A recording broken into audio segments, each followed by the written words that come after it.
មនុស្សចាស់ដើម្បីរក្សាសុខភាពល្អគួរប្រកាន់យកវិធីផ្សេងដូចខាងក្រោម 1. របបអាហារប្រកបដោយសារធាតុចិញ្ចឹមបរិភោគអាហារដែលមានសារធាតុចិញ្ចឹមគ្រប់គ្រាន់ដូចជាអាហារមានជាតិកាល់ស្យូមដូចជាទឹកដោះគោនិងបន្លែពណ៌បៃតងដើម្បីពង្រឹងឆ្អឹង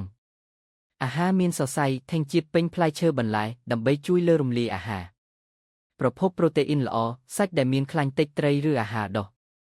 ជៀសវាងអាហារមានជាតិខ្លាញ់អំបិលឬស្ករខ្ពស់ 2. ធ្វើសកម្មភាពរាងកាយប្រចាំថ្ងៃ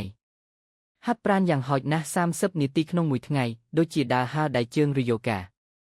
លំហែរាងកាយដោយការហាត់ប្រាណសម្របសម្រួលដូចជាថៃជីឬរបាំសាមញ្ញ 3. ថែរក្សាសុខភាពផ្លូវចិត្ត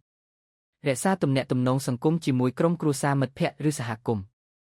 ចូលរួមការងារស្ម័គ្រចិត្តឬសកម្មភាពដែលផ្ដល់អារម្មណ៍រីករាយប្រើប្រាស់វិធីសម្រាកដូចជាសមាធិឬលំហែដង្ហើមដើម្បីបន្ថយភាពតានតឹង 4. ពិនិត្យសុខភាពជាប្រចាំ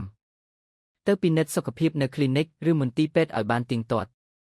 តាមដានសម្ពាធឈាមមាត់ដោះនិងកម្រិតជាតិស្ករក្នុងឈាមយកថ្នាំតាមការណែនាំរបស់វេជ្ជបណ្ឌិត 5. គេងឲ្យបានគ្រប់គ្រាន់គេងយ៉ាងហោចណាស់7-8 ម៉ោងក្នុងមួយយប់បង្កើតអាកាសធាតុសម្រាកដូចជាការបិទភ្លើងឬកាត់បន្ថយពេលមើលទូរទស្សន៍មុនគេង 6. ជៀសវាងអាការអស់កម្លាំង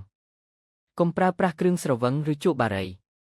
ផឹកទឹកឲ្យបានច្រើនយ៉ាងហោចណាស់8កែវក្នុងមួយថ្ងៃ 7. រក្សាភាពសកម្មផ្លូវចិត្តអានសៀវភៅលេងល្បែងអូនឡាញឬរៀនជំនាញថ្មីដើម្បីធ្វើឲ្យខួរក្បាលមានសកម្មភាពការថែរក្សាសុខភាពឲ្យបានល្អនៅវ័យចាស់អាចជួយឲ្យមានជីវិតដ៏សប្បាយនិងមានគុណភាពបើមានបញ្ហាសុខភាពណាមួយគួរប្រយ័ត្នប្រាប់វេជ្ជបណ្ឌិតភ្លាម